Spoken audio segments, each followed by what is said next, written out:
Hello guys, তোমরা সবাই কেমন আছো? আশা করছি ভালো আছো। আর আমিও খুব খুব ভালো আছি। তো আজ বেরিয়ে পড়েছিলাম মায়ের কাছে যাওয়ার জন্য। অনেক দিন ধরেই ভাবছিলাম, বাট হয়ে আর উঠছিল না।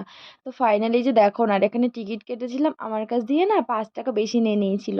তো তারপর আমি আবার যাওয়ার পর বললো হ্যাঁ হ্যাঁ, 5 টাকাটা ওনারাই দিয়ে দিল। আর হ্যাঁ, আজ কোন মায়ের কাছে গেছিলাম সেটা জানতে চাইছো না? হ্যাঁ, আমি গেছিলাম কৃষ্ণকালী মায়ের মন্দিরে। খুবই ইচ্ছে ছিল। আর বিশ্বাস করবে না, ওই মাঠে দাঁড়ানোর সাথে সাথে মানে আলাদাই যেন, তুমি আলাদাই কিছু ফিল করতে পারবে, আলাদা একটা শান্তি। তো যাওয়ার পরে দেখলাম প্রচুর ভিড় হয়েছে। আর লাইন পড়েছিল দেখো অনেকটাই। এই যে মা বেরিয়ে আরতি করছিল, সেটু একটুকুনি নিতে পারলাম, খুবই ভিড় ছিল। তারপরে এই যে একজনার ভর হয়ে গেছিল। আর আমার দিদা ছিল বলে লাইনে দাঁড়িয়ে, তারা লাইনে ছিল তাই জন্য একটু তাড়াতাড়ি হয়ে গেছিল।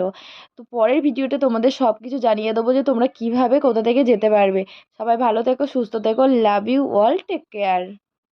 হ্যালো গাইস, তোমরা সবাই কেমন আছো? আশা করছি ভালো আছো। আর আমিও খুব খুব ভালো আছি। তো আজ বেরিয়ে পড়েছিলাম মায়ের কাছে যাওয়ার জন্য। অনেক দিন ধরেই ভাবছিলাম, বাট হয়ে আর উঠছিল না। তো ফাইনালি যে দেখো না, আর এখানে টিকিট কেটেছিলাম, আমার কাছ দিয়ে না 5 টাকা বেশি নিয়ে নিয়েছিল।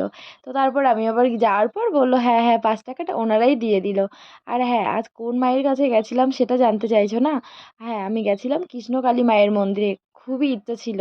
আর বিশ্বাস করবে না, ওই মাঠে দাঁড়ানোর সাথে সাথে মানে আলাদাই যেন, তুমি আলাদাই কিছু ফিল করতে পারবে, আলাদা একটা শান্তি। তো যাওয়ার পরে দেখলাম প্রচুর ভিড় হয়েছে। আর লাইন পড়েছিল দেখো অনেকটাই। এই যে মা বেরিয়ে আরতি করছিল, সেটু একটুকুনি নিতে পারলাম, খুবই ভিড় ছিল। তারপরে এই যে একজনার ভর হয়ে গেছিল। আর আমার দিদা ছিল বলে লাইনে দাঁড়িয়ে, তারা লাইনে ছিল তাই জন্য একটু তাড়াতাড়ি হয়ে গেছিল। তো পরের ভিডিওতে তোমাদের সব কিছু জানিয়ে দেবো যে তোমরা কিভাবে কোথা থেকে যেতে পারবে। সবাই ভালো থেকো, সুস্থ থেকো, love you all, take care.